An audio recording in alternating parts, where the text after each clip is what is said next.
Hi, I'm Juliana, I'm David. and we're going to be going over Chapter 1 of the Social Psychology of Disability, and it's an overview of disability.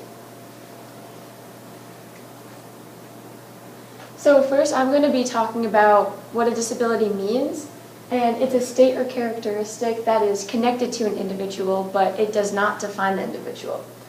And it's when regular activities cannot be performed in traditional ways because of a limitation.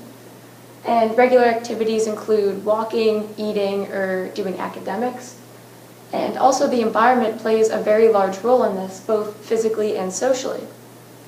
And physically can be if a building does not have wheelchair accessible ways, then that's a physical limitation. And it can also be socially, such as stereotypes about people with disabilities. And stereotypes are often negative, but they can also be positive. And for a negative stereotype, that could be if someone says, oh, people with disabilities are socially awkward. That is not true because some people are and some people aren't. Just as people without disabilities, some people are socially awkward and some people are not. And also they can be positive, such as an example from the book where a child who learns how to swim when they have a disability is called a hero, but a child without a disability who learns how to swim is not called anything and nothing is really made of it. And this is a problem because then the child with a disability is lumped into a group of not being capable. Now the reason that it's called the social psychology of disability is because it involves explaining people's behaviors on their interactions with others and understanding one another. And someone named Kurt Lewin, who's a psychologist, came up with the person-environment relation. And it involves both personal factors and situational factors. And the personal factors involve physical or personality characteristics, even feelings, and anything having to do with the actual person. And the situational factors are aspects of the environment, other people, or anything having to do with even the weather and external to the person.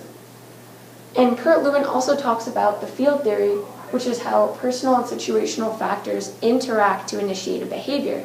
So it's not the personal factors alone, and it's not the situational factors alone, but rather their interaction. But with this comes the fundamental attribution error.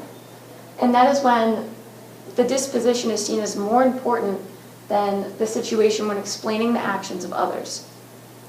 So an example would be if someone else is late to class, you might say, oh, they're lazy or they're not studious. But in reality, we don't know their situation. But when you're the one late to class, you might say, oh, it was icy outside, and not put the blame on yourself, but rather the situation. And this causes people to categorize others very quickly and not separate them as individuals. And this is the WHO ICF model, which stands for World Health Organization International Classification of Functioning. And it's a classification system, but what's different about it is it's a biopsychosocial model. So it includes biological factors, psychological factors, and social factors. And it describes disability on a continuum. So instead of disability being one group, it recognizes that there are different levels of severity and ability within individuals. And if you notice here, it says body functions and structure, activity and participation, and that's, again, emphasizing the interaction and how body functions. There can be impairments, which is physical or psychological impairments of the body. And then there's activity, which is the action or task, and then participation, which is the actual involvement. So, looking at disability in the United States, it's important to note how many people actually live with disabilities. Out of the 315 million people, there's approximately 56 million people that would report that they suffer from a disability. While this is a very high number, almost 12 million of these people would say that they need assistance in daily life. Disabilities can range, as Juliana was just talking about, but having a number as high as 12 million people in the United States that would say that they need disabilities shows that the severity of the issue can range greatly. Out of these 12 million people and the 56 million at large, a large number of these people would say that they are underemployed or unemployed because of their disability. So this shows the bias and the problems that there can be finding a job. So looking at our study that we're looking at with Banerjee and relating it to the book and to the population at large, it's important to note that over 90% of the participants in Banerjee's study reported having a higher than high school level education. This is important because usually with higher education is the reduction of bias, so it's important to note that this may not be entirely generalizable to a larger population. Beyond that, approximately 50% of the respondents said that they were politically liberal, which again is sometimes associated with lesser bias, and 28% of the participants said that they were politically neutral, leaving only 22% of the participants to say that they were politically conservative. Well, this doesn't have any direct results or direct relations to disability views. It might give us a look into how people view disabilities. And then, yeah, next slide. And then looking at why this bias towards disability may have gone down over the past few years, a concept from the book is person-first language. So this is when you're referring to someone with a person with a disability, you refer to them as, for example, a person with blindness instead of a blind person. This would help possibly reduce bias and the negative views towards disabilities because it restores humanization to the person rather than referring to them strictly as their disability.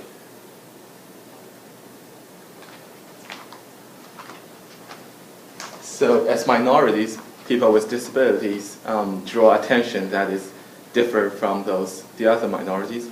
So in Tessa and Mazarin's study, they investigated how internet users' attention towards 6 minority groups, and they divided those groups into 2 categories. The first one as changing attitudes group, which means that internet users' attitude toward those groups is changing toward neutrality.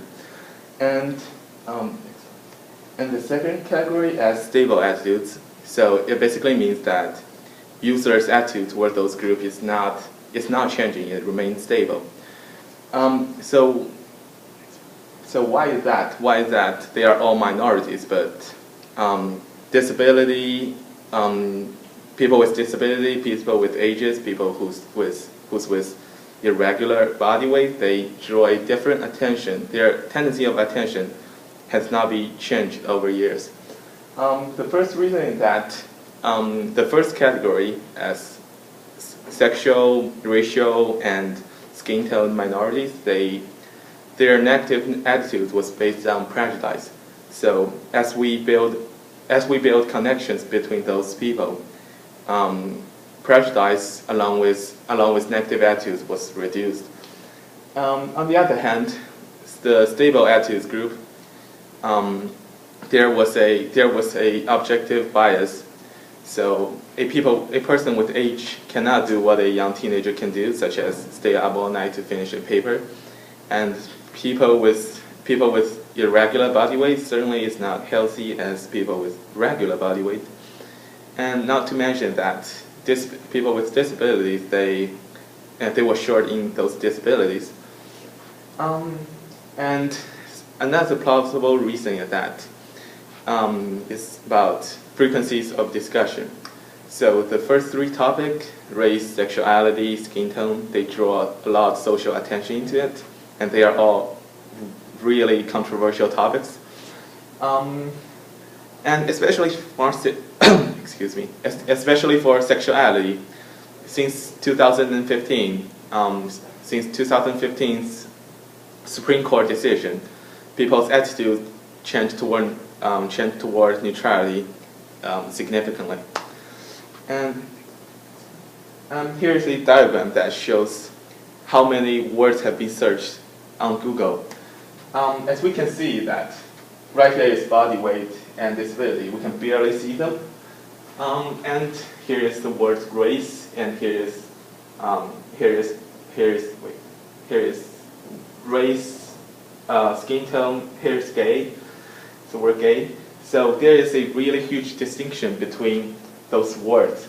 and how much we have been talking about them, and that might be a plausible reason to cause those attitudes remain stable. And that's it. Thank you guys for watching.